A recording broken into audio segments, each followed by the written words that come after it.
Voilà, nous lirons ce matin tout d'abord au chapitre 30 du livre du Deutéronome, les versets 19 et 20. « J'en prends à témoin aujourd'hui contre vous le ciel et la terre. C'est la vie et la mort que j'ai mises devant vous. C'est la bénédiction et la malédiction. Tu choisiras la vie pour que tu vives, toi et ta descendance.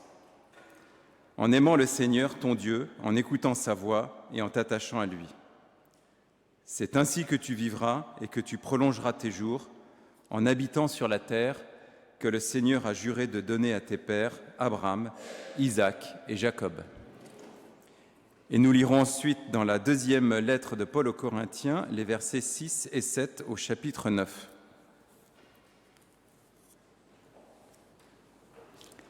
« Sachez-le, qui sème chichement, chichement aussi moissonnera, et qui sème largement, largement aussi moissonnera. Que chacun donne selon la décision de son cœur, sans chagrin ni contrainte, car Dieu aime celui qui donne avec joie. »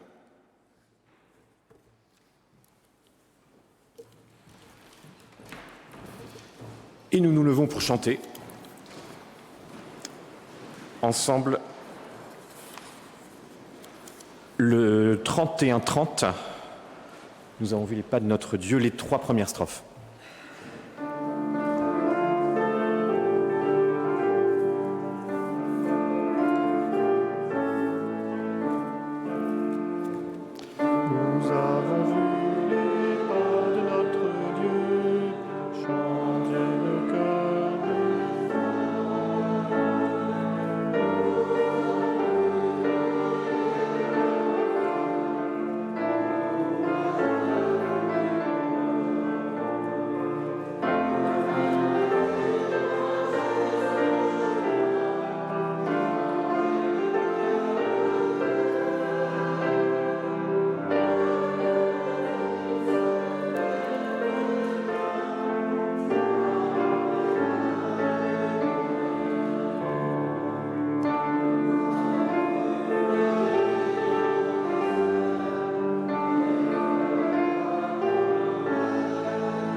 Seigneur, ta parole est vérité, sanctifie-nous par la vérité. En choisissant ces 2 textes, je m'éloigne un petit peu du corpus liturgique classique et du cycle habituel. Ce sont 2 textes qui me tiennent très à cœur, et en particulier cette phrase « Choisis la vie pour que tu vives, toi et ta descendance ». Ce texte est situé à la fin du Deutéronome.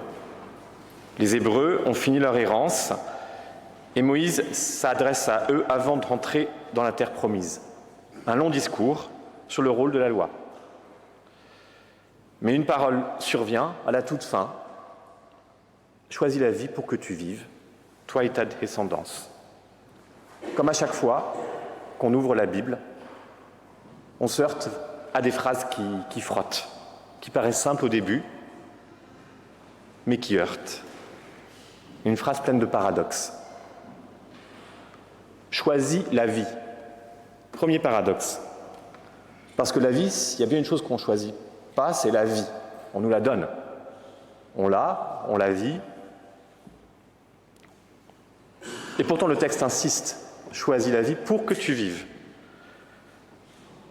Ce que Dieu demande, ce n'est pas de continuer, ce n'est pas de vivoter, c'est de se tourner volontairement vers la vie. Nous pourrions continuer à fonctionner, à rester avec ce qui ne nous convient pas mais qu'on accepte, ce qui nous tue intérieurement. Mais là, c'est l'inverse. Nous sommes amenés à vivre pleinement, en pleine conscience, avec volonté. Choisir. Dans la Bible, le choix, c'est un des attributs, une des caractéristiques, c'est le propre de Dieu. Dieu nous délègue cette capacité de choix, puisque nous sommes appelés à être libres. Et une des caractéristiques principales de cette liberté, c'est précisément de faire des choix. Mais ça n'est pas si simple. Nous avons tous la tentation de ne pas choisir, de ne pas faire des choix. Ce serait évidemment la facilité de rester en pilotage automatique face au monde. D'autant que nous avons la tentation de se laisser aller, face à des forces négatives qui nous font du mal, à la peur de rater, qui nous tétanise. Il y a en nous et dans le monde suffisamment de pensées qui nous invitent à laisser tomber, à lâcher l'affaire. Là, c'est tout l'inverse. Il va falloir agir. C'est notre rôle de vivre pleinement. Choisir la vie, c'est déjà choisir de vivre.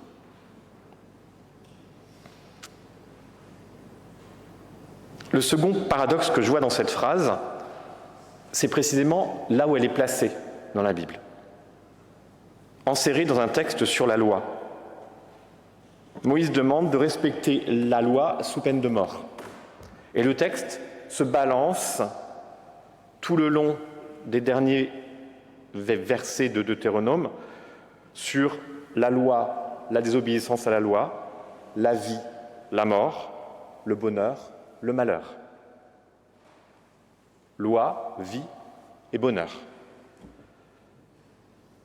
Alors que nous autres, nous avons souvent un rapport à la loi assez suspicieux.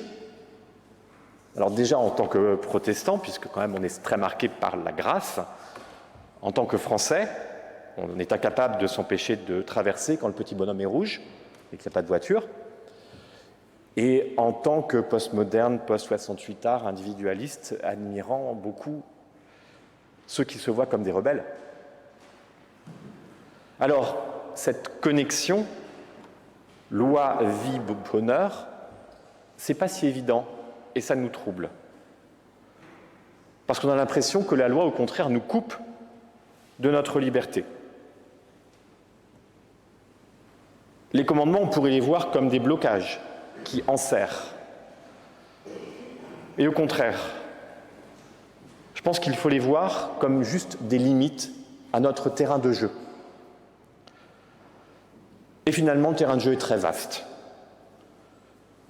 En fait, on passe d'une sorte de loi externe qui assèche nos capacités à une loi interne vécue par nous comme juste un paysage borné, mais néanmoins vaste et libre, et qui nous invite à être libres et créatifs. Je crois beaucoup en fait au rôle créatif de la contrainte. Je ne sais pas si vous vous rappelez, dans le cours de français, on vous a expliqué ce que c'était qu'un sonnet. Un sonnet, c'est une forme de poésie extrêmement contrainte. Il y a 2 quatrains, 2 tercets, avec des rimes qui ont une forme particulière, et ainsi de suite.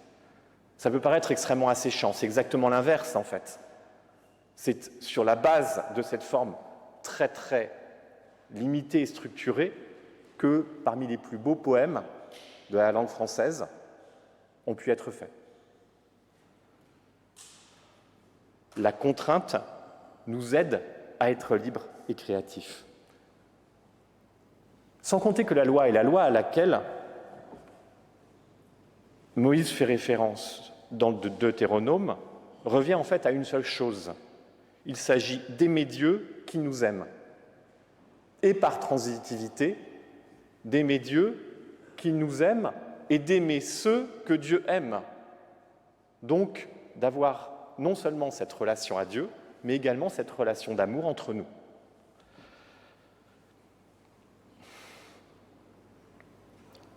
De cette loi dépendent toutes les autres. Donc, au lieu d'être un corpus complexe, ceci est un appel à la liberté. Nous pouvons tout faire. Tout est permis.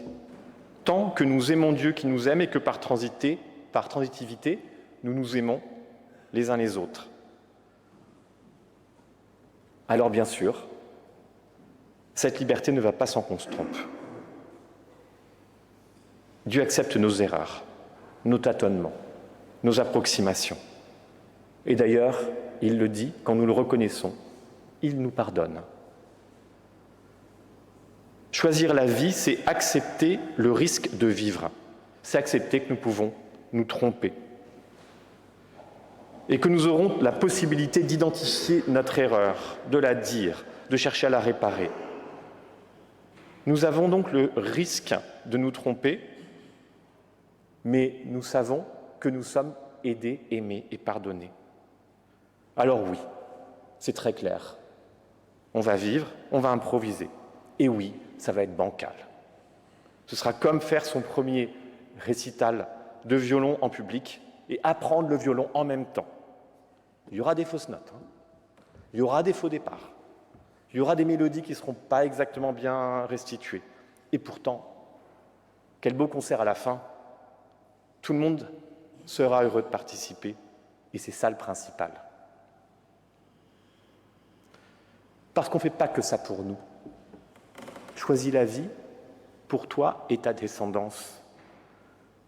Nous devons être généreux.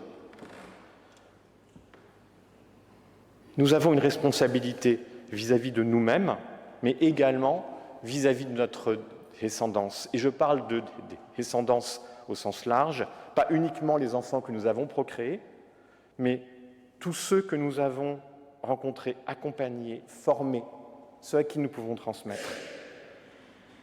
Nous avons cette responsabilité de vivre richement, intensément. Pas uniquement parce que ça nous rend heureux, mais également parce que ces moments de générosité, de joie, sont ceux où nous transmettons le plus, où nous apportons le plus à nos frères et sœurs, à notre communauté. Sans doute, beaucoup d'entre vous ont dans le cœur un grand-père ou une grand-mère qui débordait d'amour et de joie et qui vous ont marqué à vie. Paul, dans la lettre aux Corinthiens, parle de donner dans la joie. Il indique « qui sème peu récolte peu ». Ça s'applique aussi à notre façon de vivre.